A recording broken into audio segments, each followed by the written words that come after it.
Equal rights, total equal rights. We're not going back. Let's fight, let's be mothers, let's teach, let's take back what's ours and what we deserve. As a woman, I am here because Donald Trump is trying to take away my rights.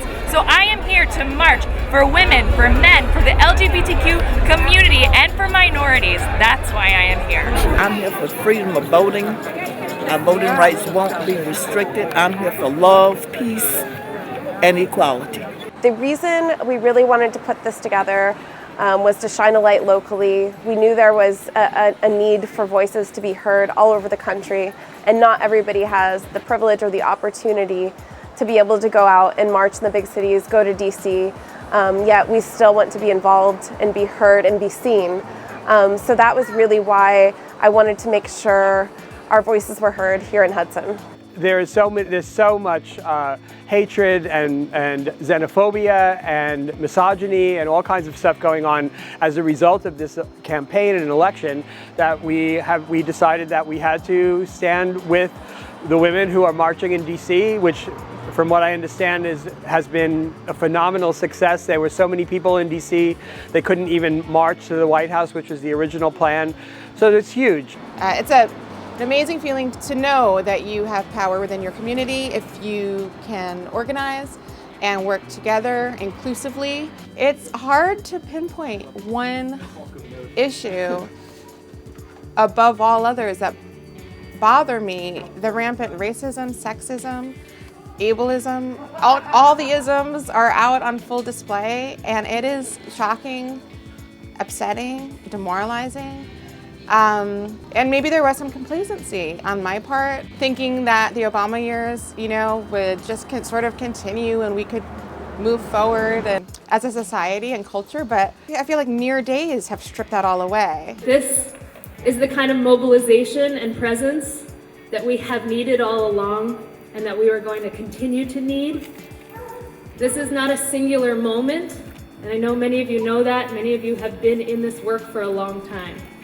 But there's also a lot of us who have not been in the work and who have not shown up except for moments of extreme crisis or injustice.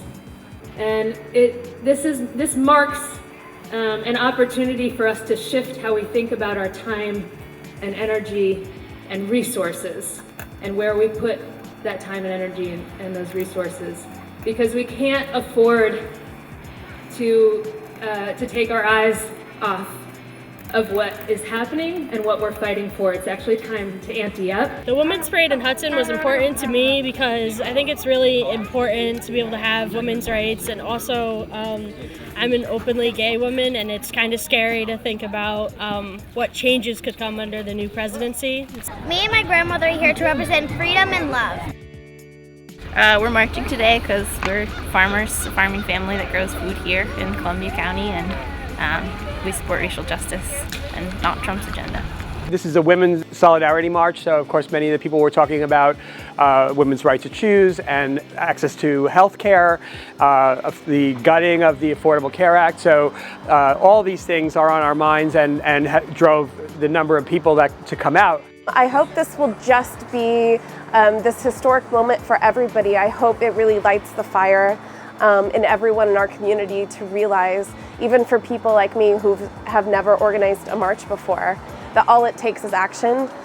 We see these wrongs happening. We see our policies turning back, and we're really able to step forward and make our voices heard. So I hope that it just puts a lot of energy and fire in people to keep going and keep pushing for what's right in this world.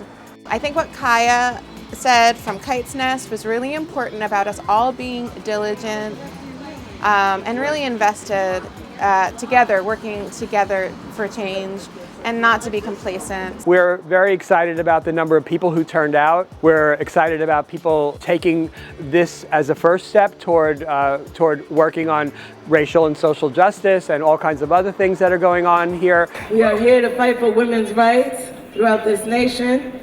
It's sad that we have to continue, but our voices will be heard. Our voices will be heard. I have my daughter here to let her understand we are out here for her rights, for her future. Are you ready to march? Yeah! Are you ready to march? Yeah! We have to let everyone know in Warren Street, everyone that is watching out the windows, why we are here, why we are here, why we are fighting. Are you ready to march? Yeah! Let's go! 1, 2, ready, go! Wade in the water, wade in the water, children, wade in the water. We're gonna trouble the water. Wade in the water, wade in the water. This is what it's all about, everyone coming together in unity. There is no one set of rights that are more important than everyone. It's about human rights. So that's what we're looking at. Human rights don't know borders, and people are people, no matter where they come from, and everyone deserves a chance to live their best life. I'm here at this protest because I don't want anyone else to tell me what to do with my body, and I need Planned Parenthood to keep me healthy, and I want all folks to have the same right to do so. I think it's an important lesson to take more of a stance and be more involved. I think that I used to think that I couldn't or I didn't know how, and now I know I can, and you don't have to know how. You just have to put the idea out there that you want to do it and that you're willing to do it. And it is work. It's the best kind of work. And when you find like-minded people to work with you, really sky's the limit. It's really a huge wake-up call for me, and I hope that that's something that people take away from today. We're so thrilled that people came out and are looking to be proactive and are not feeling like they are just going to be sitting and waiting for the next 4 years to just unfold. Instead, they're going to take power in their hands. People have the power. That's the idea behind what we're doing here and the march, is that people have the power. What's next is contacting local policymakers, really getting the word out for what we believe in, what we're going to vote for, what we want to see. It's so important now more than ever that our voices are heard. This is a time that no one can really sit back and just assume that the great and right and normal things in this world will happen, because they're being taken for granted right now. So it's really reaching out locally within your state and getting involved. That way you can make your voice heard so we can make these changes happen.